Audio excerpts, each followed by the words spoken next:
Hai teman-teman, jangan lupa like ya, terus subscribe ya, tanah kumpul, mantannya, agak hitung ya, 1, 2, 3, terima kasih. Assalamualaikum warahmatullahi wabarakatuh. Alhamdulillah wassalatu wassalamu ala Rasulillah wa ala alihi washabihi wa mawala. Asyhadu an la ilaha illallah wa asyhadu anna Muhammadan abduhu wa rasuluhu la nabiyya ba'da amma ba'du. Rabbi shrahli sadri wa yassirli amri wa hlul 'uqdatam min lisani yafqahu qawli. Amin ya rabbal alamin. Astagfirullah, astagfirullah, astagfirullah. Mari kita awali dan kita barengi setiap detik hidup kita dengan istighfar, karena istighfaruna yahtaju ilal istighfar. Setiap istighfar kita membutuhkan istighfar. Jadi jangan sampai letih, jangan sampai berhenti dari istighfar. Untuk rekan-rekan juga sahabat-sahabat dimanapun berada, jumpa lagi bersama saya Anwar di Tajwid 5 menit. Dan pada episode kali ini saya akan menjelaskan tentang beberapa pengalaman saya di sekitar 11 tahun yang lalu ketika saya sempat bersinggungan dengan sebuah kelompok atau jamaah yang ajarannya agak berbeda. Sebenarnya saya kurang tahu juga ini nama ajarannya apa, karena ketika berkenalan dengan mereka, mereka mengaku sebagai kita ini belajar tentang agama Islam yang sebenarnya sesuai dengan Al-Quran dan As-Sunnah, tapi ada beberapa ajaran yang berbeda. Saya mulai dari mungkin sekitar tahun 2007 ya. 2007 kayaknya masih mundur, sekitar 2005 atau 2006 ketika saya masih belajar sebagai santri di sebuah pesantren di Sukabumi. Dan ketika pesantren di sana, salah satu nasihat guru saya adalah menjelaskan tentang begitu banyaknya perbedaan tentang mazhab saat ini. Padahal saat itu ya, saya juga, karena saya masih pemuda, mungkin ya, karena saya masih di atas 17 tahun, saya nggak kita kan mungkin kalau usia masih muda, sekitar berarti sekitar umur 15-16 tahun, itu kita masih, dunia itu ya lingkungan kita gitu. Kalau saya waktu itu ya, jadi kan belum terlalu memikirkan tentang politik nasional lah atau geopolitik lah, atau seperti apa sih perkembangan Islam secara dunia atau secara nasional gitu, sehingga kadang beberapa isu yang masuk itu dianggap selewat aja. Tapi tulisan ini akhirnya saya temukan di sekitar tahun 2015, dan saat itulah saya sadar ternyata wah benar juga yang disampaikan oleh guru saya. Yang disampaikan oleh guru saya waktu itu adalah adanya beberapa ajaran yang lain, yang salah satunya mengajarkan bahwa saat ini kita itu sebenarnya ada dalam periode dakwah sir atau dakwah sembunyi-sembunyi ya. Karena kan Rasulullah SAW itu mengawali dakwahnya dengan sir, secara sembunyi-sembunyi dari keluarganya dulu gitu, dari orang terdekatnya dulu, baru ketika turun ayat untuk dakwah jahar. Nah, inilah saya. Mungkin bisa dibantu ya.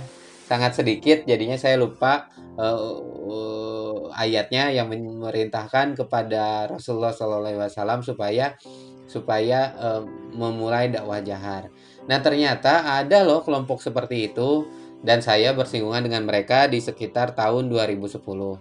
Nah, saat itu sebenarnya dimulai dari mana sih saya bisa bersinggungan? Pertama, mereka masuk bersinggungan dengan saya itu dari teman saya. Jadi teman kerja saya waktu itu di sebuah pabrik mengajak saya untuk mengaji, karena mungkin tahu saya ini agak sedikit aktif, agak sedikit suka gitu mengikuti pengajian. Katanya, yuk kita ngaji sama saya, kita sambil main ke rumah saya. Waktu itu kan umur saya berarti sekitar 20 tahunan ya, masih suka main, suka kadang main ke rumah teman gitu, nginep gitu.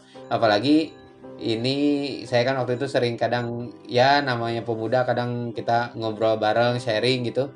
Dan akhirnya di rumah, dan kali ini kita nggak diajak main gitu, kita diajak ngaji. Oh, it's okay, saya seneng sih. Katanya saudara saya juga banyak yang ikut ngaji, ibu saya juga suka ikut ngaji, jadi yuk kita ke rumah saya, kita ngaji dulu. Dan pengajiannya itu kita bada isya, nungguin. Biasanya kan pengaji itu bada maghrib atau bada isya ya, umumnya di majelis ini. Mungkin ciri utamanya jam pengajiannya itu agak sedikit beda. Jadi mereka itu mulai pengajiannya jam 11 malam sampai jam 2 pagi, seingat saya. Tapi kayak menurut saya nggak semalam itu deh. Saya nggak kuat sampai jam 2 pagi kalau nggak salah. Iya, ada pengajian terus sampai sekitar jam 2 pagi. Katanya mabit gitu, ini istilahnya mabit lah. Dan waktu saya masuk, saya masih belum terlalu mudeng.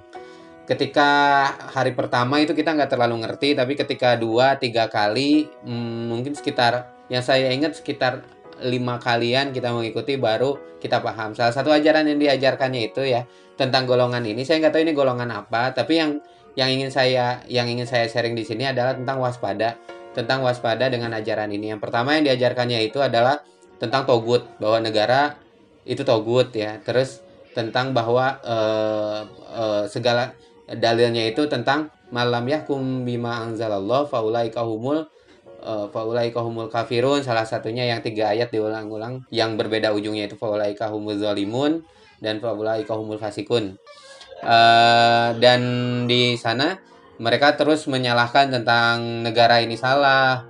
Ya salah satunya juga asas-asas yang dipakai di dalam bernegara kita saat ini itu salah. Itulah salah satu ajaran yang di ininya ya. Itulah pendapat mereka saat itu. Yang kedua, jam pengajiannya juga itu agak aneh ya. Jam 11 malam sampai jam 2 pagi itu kan kadang jamnya istirahat. Nggak umum lah, kita juga sebagai yang di mondok juga mungkin beberapa kali ada beberapa pondok yang ngajarin yang ngajinya malam ya, kadang zikir malam, atau mungkin ada beberapa riadoh malam hari gitu. Itu biasanya kita udah ngaji tuh malamnya baru riadoh, dan itu nggak tiap hari, mungkin seminggu sekali atau sebulan sekali ada riadoh seperti itu. Atau bulan puasa biasanya 10 hari terakhir tuh namatin kitab, biasanya kan seperti itu juga.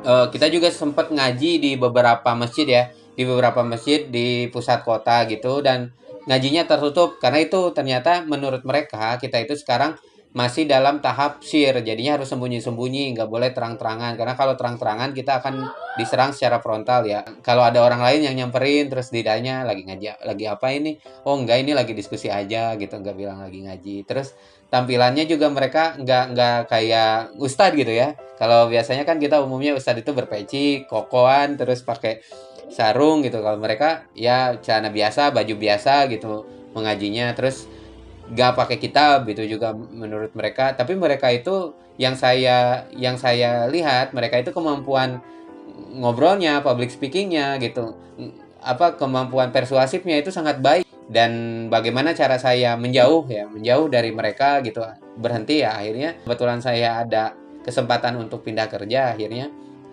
saya nggak lanjut lagi pengajian itu, karena ya yang agak berbeda sama saya ketika terus-terusan menyalahkan negara gitu, terus-terusan menganggap semuanya itu togut gitu, bahwa kita kehidupan sekarang kita togut, saudara kita juga yang belum masuk ke kelompok mereka itu berarti bukan Islam ya, mereka anggap itu mereka itu bukan Islam, kita lah Islam gitu. Terus dan salah satunya untuk masuk ke kelompok mereka itu sebagai Islam versi mereka itu ada roh syahadat lagi di depan mereka, di depan pimpinan mereka. Dan waktu itu saya ingat mereka sampai datang ke rumah, terus pemimpinnya juga datang. Dia bilang ini loh pemimpinnya dari Bogor gitu, terus dari kota besar lah, yang datang jauh-jauh ke sini gitu kan, ke kitanya juga jadi gak enak. Terus saya bilang kan, wah saya nggak bisa ngongkosin gitu kalau kita kan, terus saya nggak harus seperti ini, oh nggak apa-apa kita nggak minta itu gitu, dan di setiap pengajian minta uang gitu, dan mereka tuh nggak tahu entah gimana selalu loyal, ongkos nggak minta diongkosin gitu. Nggak,